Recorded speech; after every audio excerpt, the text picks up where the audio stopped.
Hello students, welcome to class 9। I'm Yogita Singh, your SST teacher. बच्चों, आज हम चैप्टर 2 पढ़ेंगे ज्योग्राफी में। चैप्टर 2 है आपका भारत का भौतिक स्वरूप। इस चैप्टर में जो है हम भारत के भौतिक स्वरूप के बारे में पढ़ेंगे। ठीक है। तो आज की जो डेट है वह है 12 जुलाई 2021। तो पहले बच्चों आप अपनी बुक को बहुत अच्छे से रीड करेंगे, उसके बाद मेरी वीडियो को बहुत ध्यान से देखेंगे, उसको समझेंगे। इस चैप्टर के अंदर देखिए, पहले तो हम बात करते हैं प्लेट विवर्तनिक का सिद्धांत। ये एक सिद्धांत जो भौतिक आकृतियों के निर्माण की व्याख्या करने की कोशिश करता है। प्लेट विवर्तनिक के सिद्धांत के अनुसार पृथ्वी की ऊपरी प्रपटी 7 बड़ी और कुछ छोटी से बनी हुई है। यानी कि जो पूरा अगर हम स्थल आकृति की बात करें तो पूरी स्थल आकृति जो है पूरी विश्व की वो 7 बड़ी प्रपटी से और कुछ छोटी से बनी हुई है। हिमालय को जो है नवीन वलित पर्वत कहा जाता है। ये नए पहाड़ है। हिमालय की जो लंबाई है वो कितनी है, 2400 किलोमीटर है, तथा इसकी चौड़ाई जो है कश्मीर में 400 है और अरुणाचल प्रदेश में जो है वो 150 किलोमीटर है। अब जिन प्लेट्स की हम बात कर रहे हैं कि वो 7 बड़ी प्लेट कौन कौन सी हैं, तो उनके नाम हैं Eurasian plate, Indian plate, African plate, उत्तरी अमेरिकन प्लेट, दक्षिण अमेरिकन प्लेट, अंटार्कटिका और प्रशांत महासागरीय प्लेट। प्रायद्वीपीय पठार की विशेषताएं क्या है? देखिए, प्रायद्वीपीय पठार की विशेषताएं तो ये बहुत पुरानी भूमि है, गोंडवाना भूमि से निकली हुई है और मेज की आकृति के स्थल की बनी हुई है, जो पुराने आग्नेय और पुराने क्रिस्टलीय रूपांतरित शहरों से बनी हुई है। इस पठार का एक भाग उत्तर पूर्व में देखा जा सकता है। इसे मेघालय तथा कार्बी आंग्लों पठार भी कहते हैं। दक्षिण पठार के पश्चिम तथा पूर्वी किनारे क्रमशः पश्चिमी घाट, पूर्वी घाटी कहलाते हैं। अब हम बात करते हैं देश के विस्तार के अनुसार हिमालय की 3 श्रेणियाँ। तो जैसे कि अभी आपको बताया था कि जो हिमालय हमारा वो इस तरीके से जो है 3 श्रेणियाँ हैं इसकी। और जैसे कि इसमें बताया था कि जो हिमालय की जो लंबाई है वो कितनी है, 2400 किलोमीटर है और वो अरुणाचल प्रदेश में तो 150 किलोमीटर है और इसमें पूर्व की तरफ पश्चिम की तरफ जो है वो कश्मीर में जो है 400 किलोमीटर है। इसकी 3 श्रेणियाँ, जिसमें क में हिमाद्री है, ख में हिमाचल है, शिवालिक की जो है ग में, यानी कि 1 2 3। तो नंबर 1 जो पहला जो रेंज है ये हिमाद्री है, नंबर 2 जो बीच वाली रेंज है ये हिमाचल है और नंबर 3 जो ये रेंज है ये है शिवालिक। तो हम इसी के बारे में बात कर रहे हैं कि देशांतरी विस्तार में हिमाद्री सबसे ऊपर है, बीच में हिमाचल है और शिवालिक जो है सबसे नीचे है। ठीक है। हिमाद्री की क्या विशेषता है? ये सबसे अधिक सतत श्रृंखला जिसमें 6000 मीटर औसत ऊंचाई और सर्वाधिक ऊंचे शिखर हैं, बड़े बड़े पहाड़ हैं। हिमालय के इस भाग का जो क्रोड ग्रेनाइट का बना हुआ है, यह श्रृंखला सदैव जो है बर्फ़ से ढकी रहती है, हमेशा बर्फ़ रहती है तथा इसके बहुत से हिमालयों का प्रवाह होता है। हिमाचल की क्या विशेषता है? इन श्रृंखलाओं का निर्माण मुख्यतः अत्यधिक संपीड़ित पर्वतीय शहरों से बना हुआ है। इनकी जो ऊंचाई है वो 3700 मीटर से 4500 मीटर है, चौड़ाई 50 किलोमीटर के करीब आसपास है। पीर पांजाल श्रृंखला सबसे लंबी है, तो धौलधर महासागर श्रृंखला भी महत्वपूर्ण है। कश्मीर की घाटी तो हिमाचल की कांगड़ा तथा कुल्लू की घाटी इसी जगह पर स्थित है। शिवालिक की बात करें तो शिवालिक की जो चौड़ाई है वो 10 से 15 किलोमीटर है, 10 से 50 किलोमीटर है।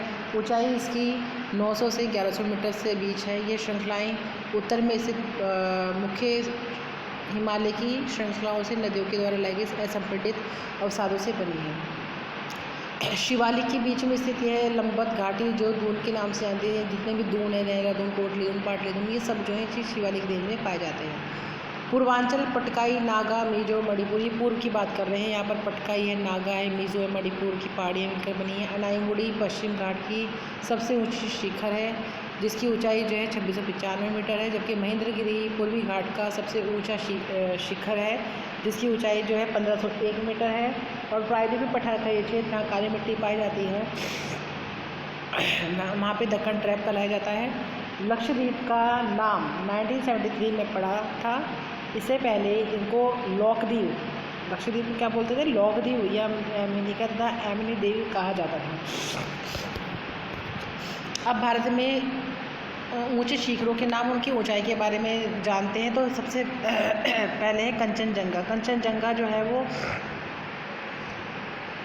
उसकी लंबाई जो है वो 8598 मीटर है। नंगा पर्वत की है 8126, कोमेट की है 7756 मीटर और नामचा बरुआ की है 7756 मीटर। पश्चिमी घाट की बात करते हैं तो पश्चिमी घाट जो आपके वेस्ट में घाट पाया जाता है, पश्चिमी घाट के समानांतर सतत श्रृंखला जिसमें केवल दर्रों से ही पार किया जाता है। पश्चिमी घाट की जो ऊंचाई है वह 900 से 1600 मीटर के करीब है और पश्चिमी घाट की ऊंचाई उत्तर से दक्षिण की बदली आती है।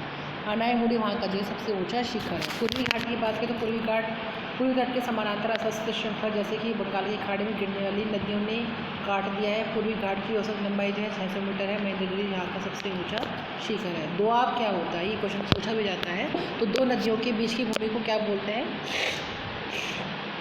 दोआब बोलते हैं। चिल्का झील भारत में खारे पानी की सबसे बड़ी झील है और ये उड़ीसा में स्थित है। डेल्टा क्या होता है, नदी के सागर में मिलने से पहले हल्का सा अवरोध आने पर मलबा यानी कि जब ऊपर से नदी बह के आती है तो अपने साथ जो है मिट्टी और रेत लेकर आती है तो वो एक जगह इकट्ठी होने लगती है। तो इस अवसाद जमा होने पर एक त्रिभुज के हिसाब से जो है, देखिए जैसे कि ये पहाड़ है और यहाँ से नीचे घाटियों में आता है पानी, फिर इसके बाद मैदानों में आता है, उसके बाद ये समुद्र वाला इलाका है, ठीक है। और जब ये नीचे आती जाती है नदियाँ तो यहाँ पर आकर बहुत रेतीली मिट्टी, बारीक मिट्टी आ जाती है जो यहाँ पर आकर वो इकट्ठा हो जाते हैं। उसके बाद जो है सारा पानी नदी सागर से मिल जाता है। तो ये जो चीज़ इकट्ठी होती है इसे क्या बोलते हैं, इसे बोलते हैं डेल्टा, ठीक है। तो ये जो यहाँ पर जो एक रेत इकट्ठा हो जाता है, यहाँ पर गाद इकट्ठा हो जाता है, इसे डेल्टा कहा जाता है और ये समुद्र में मिलने से पहले इकट्ठा होता है।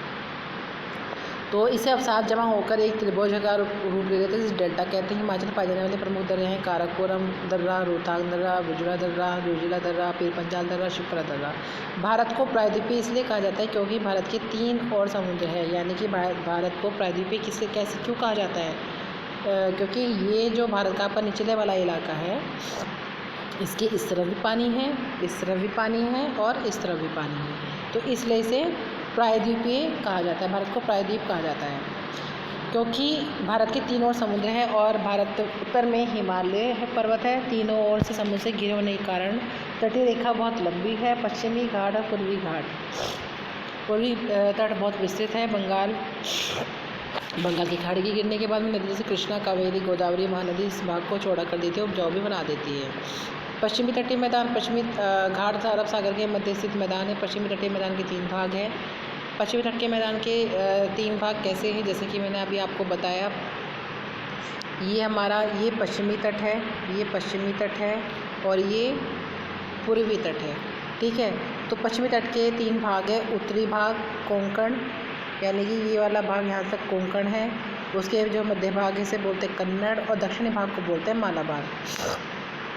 तो इसके 3 पार्ट हैं, एक पार्ट ये है, एक पार्ट ये है, दूसरा पार्ट ये है, ठीक है। और पश्चिमी तटीय मैदान कम चौड़ा है। पूर्वी तट की बात करें तो पूर्वी घाट से बंगाल की खाड़ी के मध्य स्थित मैदान है।